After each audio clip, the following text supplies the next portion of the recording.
Hi.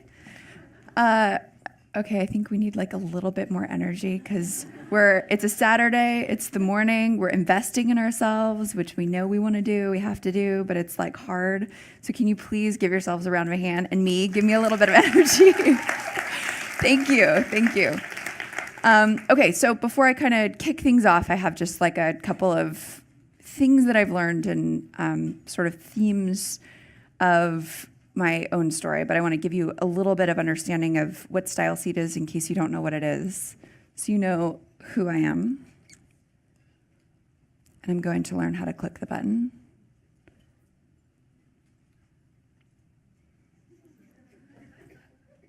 I will learn how to do it.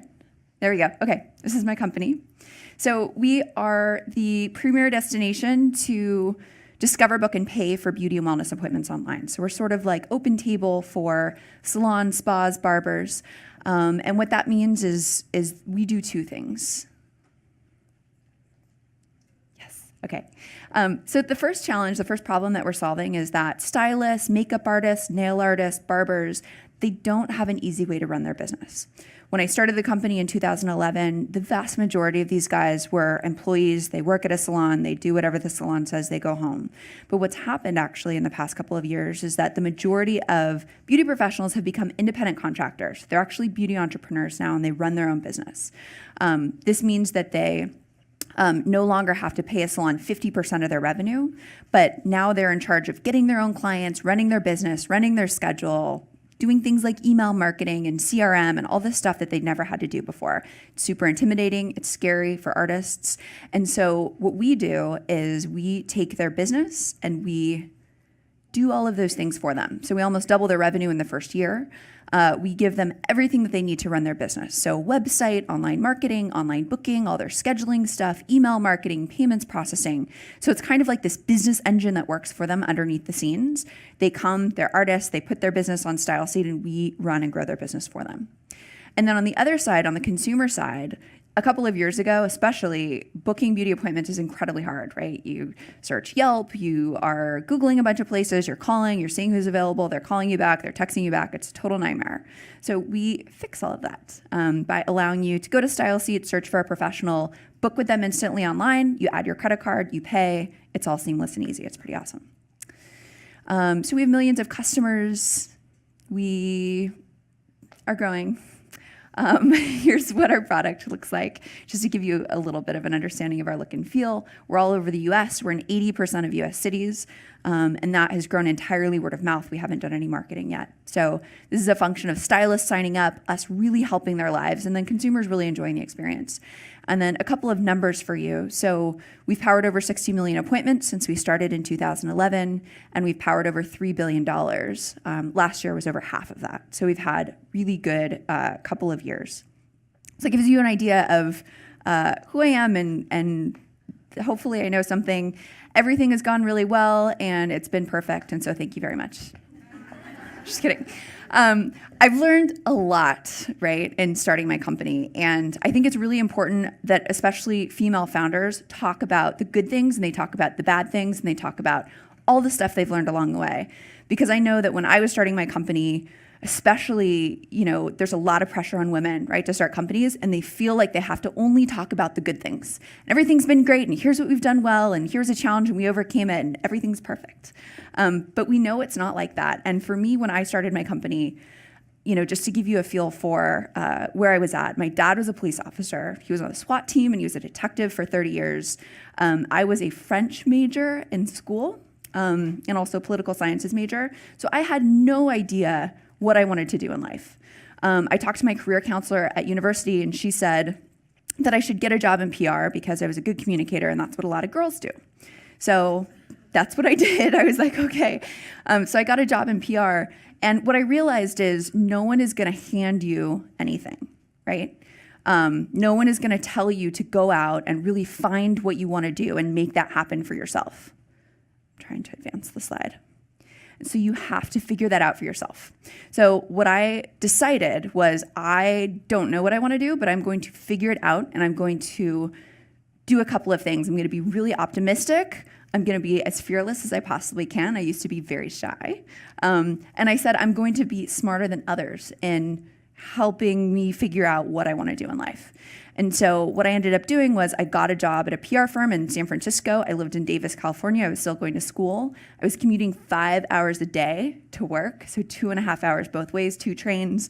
I walked 1.5 miles just to get my foot in the door, right? And so when I worked at this PR firm, I ended up getting a bunch of their tech clients because I loved tech. I was passionate about it. And actually, one of the CEOs at those companies hired me full time because he was like, "You're nuts. You get my business. You love it. I want more people like you." So he hired me to do PR marketing role at that business. In working with the engineers, I realized that they needed a lot of help on the product side.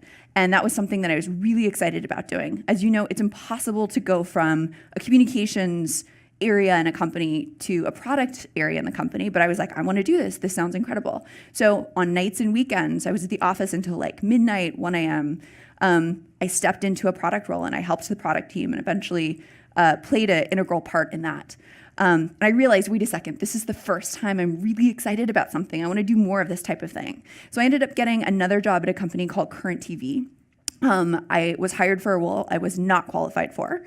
It was a product and business operations role where I was in charge of growing a new department that they'd never had before around distribution. And the guy was like, "You really aren't qualified for this job," my hiring manager. And I said, "I know, but I'm going to figure it out. So just give me a shot. I'm going to hustle. I'm going to figure this out." And I ended up succeeding in that department. It was a big growth area for the company. And it helped me realize, in running a P&L and helping to hire a team and managing engineers, there's product components too. It helped me realize, okay, these are the components for starting a company.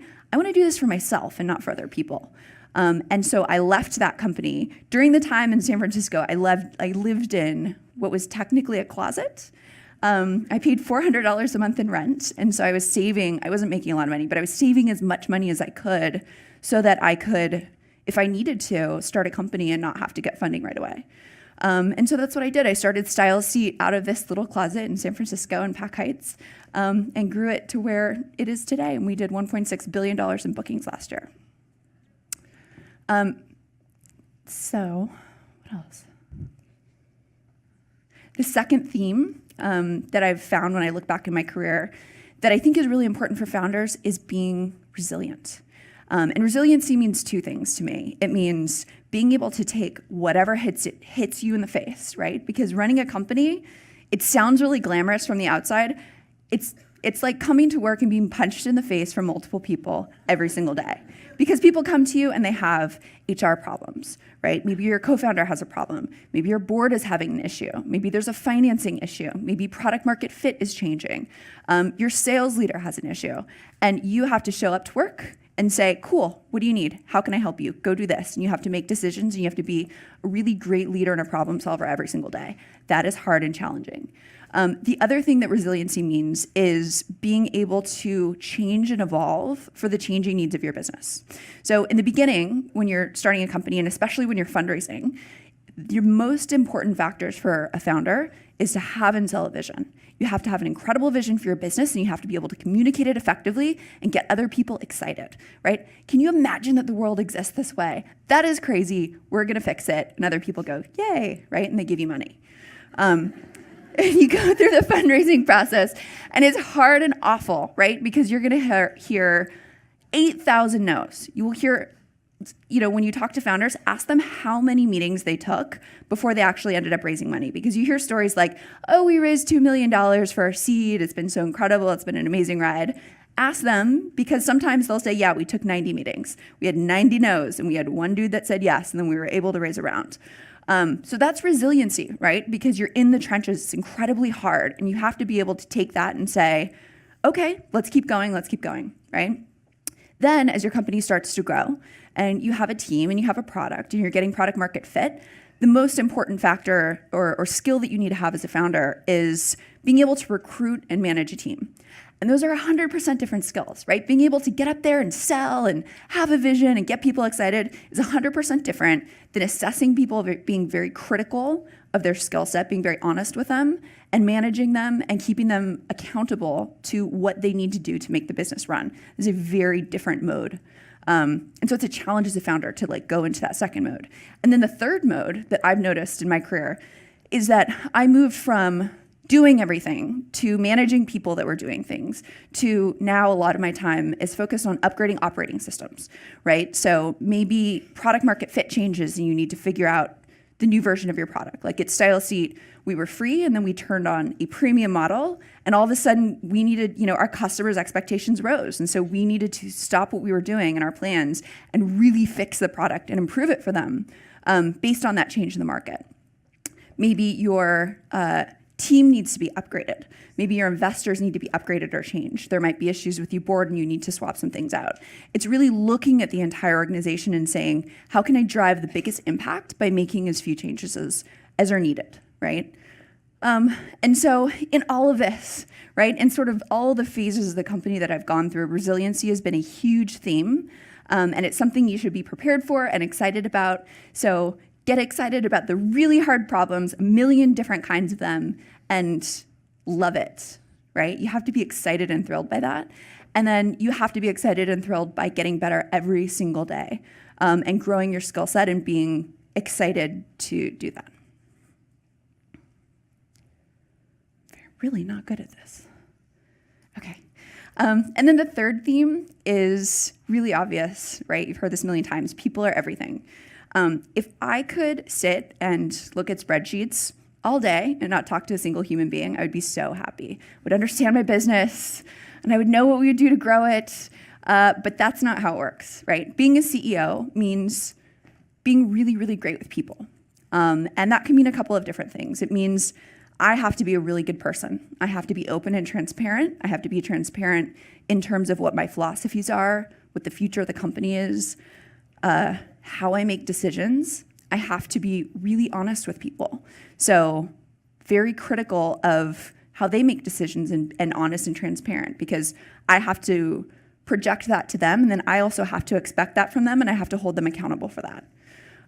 It means that I have to have really hard conversations with people as a part of my everyday.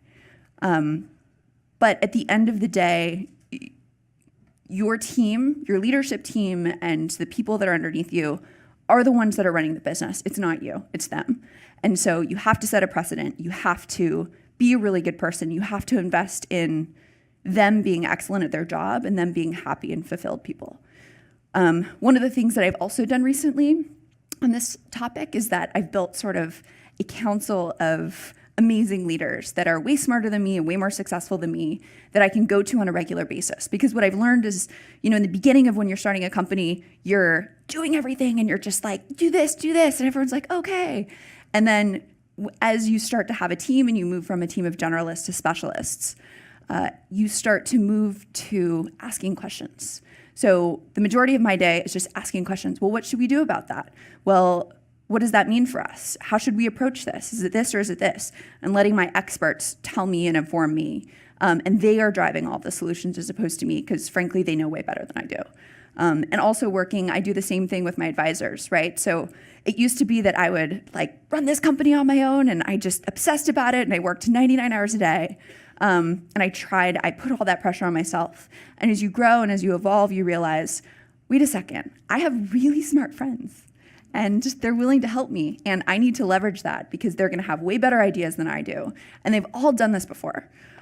So I ask people questions several times a week, like big, crazy questions. I don't necessarily follow their advice all the time, but I deeply invest in my network, and I ask them favors constantly. But what it also means is that anything that they need, I'm completely there for them. And what it's meant is that I have a team of people that are deeply invested in my success, that really care about me, and that are invested in the success of my business. And it makes it so much more powerful. So that's it.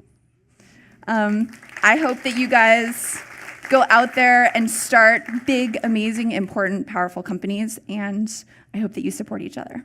So thank you.